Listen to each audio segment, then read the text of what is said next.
તો રાજ ઠાકરેના નિવેદન પર ગુજરાતભરમાં આક્રોશ જોવા મળી રહ્યો છે। પાટીદાર આગેવાન અને ભાજપના નેતા અલ્પેશ કથિરિયાએ રાજ ઠાકરે પર નિશાન સાધ્યું।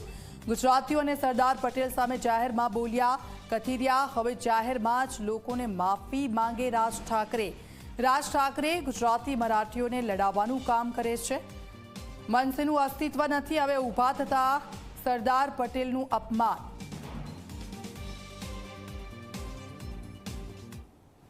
રાજ ઠાકરે દ્વારા જે રીતે સરદાર વલ્લભભાઈ અને મોરારજી દેસાઈ ઉપર ટિપ્પણી કરવામાં આવી છે, ત્યારબાદ આપણી સાથે પાટીદાર નેતા અલ્પેશ કથિરિયા આપણી સાથે જોડાયા છે। જે અલ્પેશભાઈ, જે રીતે ટિપ્પણી કરવામાં આવી છે, કઈ રીતે જોઈ રહ્યા છો આપ? ખૂબ જ દુઃખદ અને વાહિયાત ટિપ્પણી છે।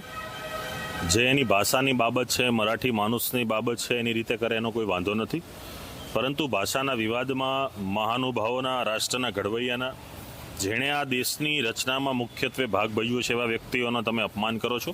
આ અપમાન સાંખી નહીં લેવાય।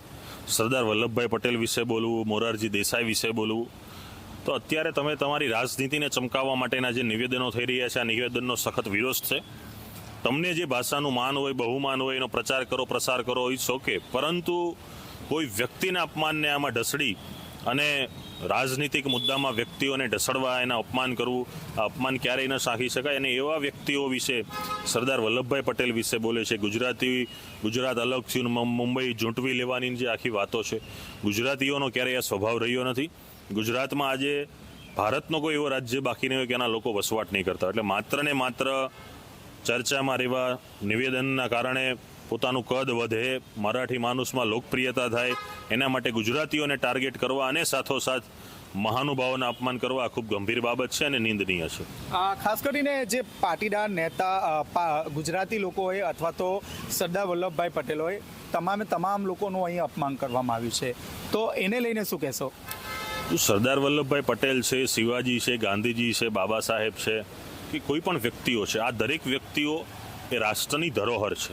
એમણે આ રાષ્ટ્ર માટે, આ ધરતી માટે, આ ભૂમિ માટે, આ ભારત માટે પોતાનું સંપૂર્ણ જીવન આપ્યું છે। ત્યારે કોઈ વ્યક્તિને એનો અધિકાર નથી કે એના વ્યક્તિ ઉપર ટિપ્પણી કરી શકે, એની ઘોર ખોદી શકે, એનું અપમાન કરી શકે।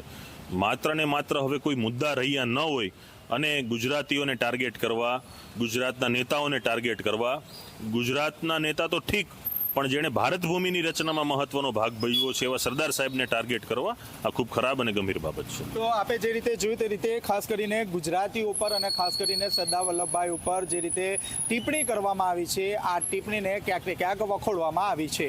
કેમેરામેન પ્રશાંત દિવડે સાથે ચેતન પટેલ, ઝી મીડિયા, સુરત।